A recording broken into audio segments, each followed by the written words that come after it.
Concluding करने के पहले भारत और अरब के संबंध, ये मौलाना सैयद सुलेमान नदवी साहब का लिखा हुआ ग्रंथ है।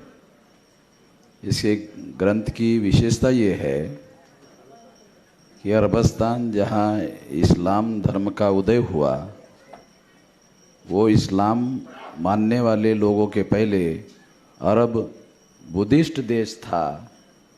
ऐसा सलमान नदवी साहब के द्वारा ये अरबी उर्दू भाषा में लिखा हुआ ओरिजिनल किताब है, उसका ट्रांसलेशन है ये, तो हमारे लोगों को थोड़ी जानकारी हो जाए इसलिए ये किताब 300 रुपये का, इसको 200 रुपये में मिलेगा आपको। एक 100 रुपये का कंसेशन भी इसमें उपलब्ध होगा, ये हम लोगों ने पब्लिश किया है।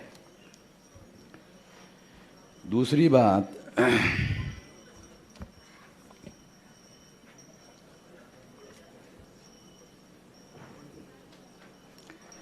ब्राह्मणवादियों के धमाके और मुसलमानों को फांसी, ये एस.एम. मुशर्रफ साहब का किताब है, जिसमें उन्होंने सबूतों के साथ बताया कि पिछले 2000 के बाद भारत में जो सिलसिलेवार बम ब्लास्ट हो रहे थे, वो बम ब्लास्ट ब्राह्मणों के द्वारा किए जा रहे थे और उसमें आरएसएस के लोग सहभागी थे।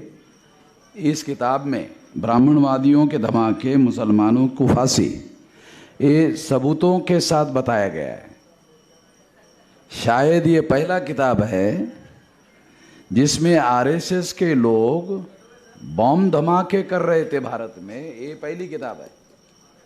ये सबूत के साथ बताया गया है। और ये किताब लिखने वाला व्यक्ति ये महाराष्ट्र स्टेट लेवल का आईजी लेवल का अधिकारी पुलिस का रह चुका है, तो वो उस तरीके से ये किताब जो है सबूतों के साथ सारी लिखी हुई है। तो ये 375 रुपये की किताब है, आप लोगों को 300 रुपये मिलेगी, 75 रुपये आज के दिन कंसेशन मिलेगा।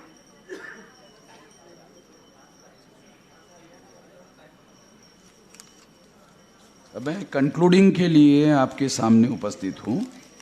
वो कंक्लूडिंग में कुछ बातें आप लोगों के सामने, जो बहुत सारे वक्ताओं ने बहुत सारी बातें कही है, मुझे बस, तो उस संबंध में कुछ बातें आप लोगों को संगठन की जो भूमिका है वो आपको मालूम होनी चाहिए कि संगठन का स्टैंड क्या है, संगठन की भूमिका क्या है, या संगठन क्या सोचता है, क्या करना चाहता है। ऐसे परिस्थितियों में हमारे सुकुमार खांबड़े साहब ने और बहुत सारे माने साहब ने भी अपेक्षा की है, तो उस संबंध में कुछ बातें निश्चित रूप से बताया जाना जरूरी है।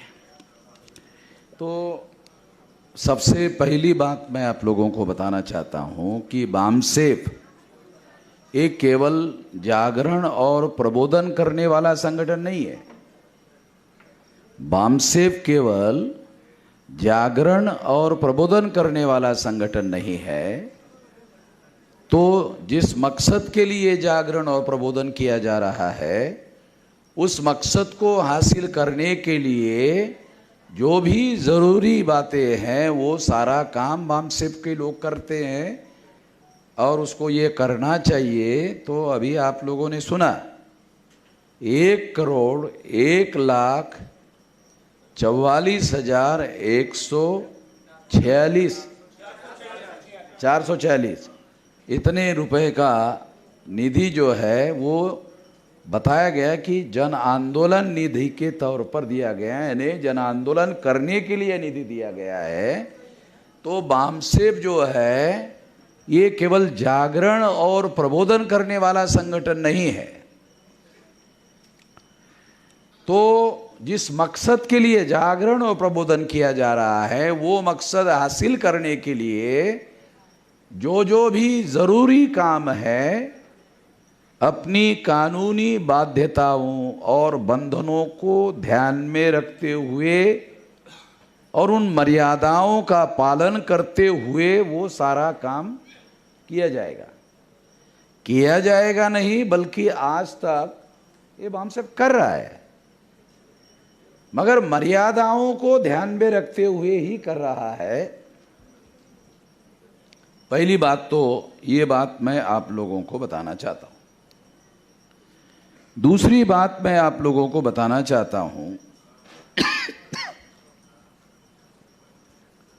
कि ओबीसी के संबंध में अभी पहला सत्र है, तो इस संबंध में 2-3 बातें समझना बहुत ज़रूरी है। कुछ लोग मुझे ये सलाह देते हैं कि अब जागरण बहुत हो गया है, अभी ये बंद करके अब ठोकण्यासाठी आता आपण मैदानात उतरलं पाहिजे। ये जो मैं ऐसा मानता हूँ कि ये जो तरीका है या सोचने का तरीका है, ये कोई बहुत ज़्यादा समझदारी का तरीका है ऐसा मैं नहीं मानता हूँ, क्योंकि हमारे बहुत सारे ऐसे लोग हैं जो अभी हमारे प्रभाव क्षेत्र के बाहर है, तो वहाँ तक ये विचारधारा पहुँचानी होगी। ये लड़ाई कैसे लड़ी जानी चाहिए, क्या इसके बारे में लड़ने वाले लोगों ने इसके बात के बारे में सोचा कि जो लोकतंत्र में लोग सत्ता पर काबिज होते हैं, वो काबिज होने वाले लोग उसके पहले जनमत बनाने का काम करते हैं। ये कितने लोगों को समझ में आता है? जितने हमारे, मैं तो ये रिपब्लिकन पार्टी के बाबा साहब अम्बेडकर के जाने के बाद रिपब्लिकन पार्टी के जो नेता लोग रहे हैं, मुझे एक भी आदमी रिपब्लिकन पार्टी में ऐसा नजर नहीं आता जिनको जनमत नाम का कोई कॉन्सेप्ट है डेमोक्रेसी में, ये भी मालूम है कि नहीं। मैं इसके बारे में डाउटफुल हूं माने साहब कि डेमोक्रेसी में सत्ता हासिल करने के लिए या सत्ता पर नियंत्रण करने के लिए आपको जनमत बनाना पड़ता है और जनसत्ता उसके बाद मिलती है। जनमत बनाना ये एक बहुत अहम और बहुत महत्वपूर्ण बात है। तो रिपब्लिकन पार्टी के नेताओं में मैंने नहीं देखा कि वो जनमत बनाने का हुनर जानते हैं।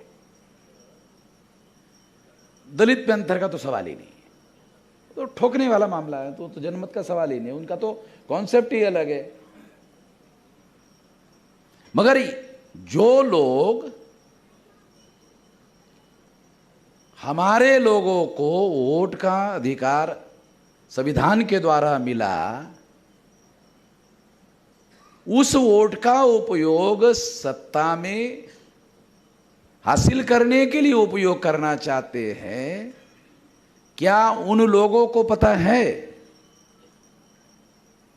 कि जनमत बनाए बगैर वोट का उपयोग और प्रयोग बैलेट बॉक्स तक नहीं पहुंचता है?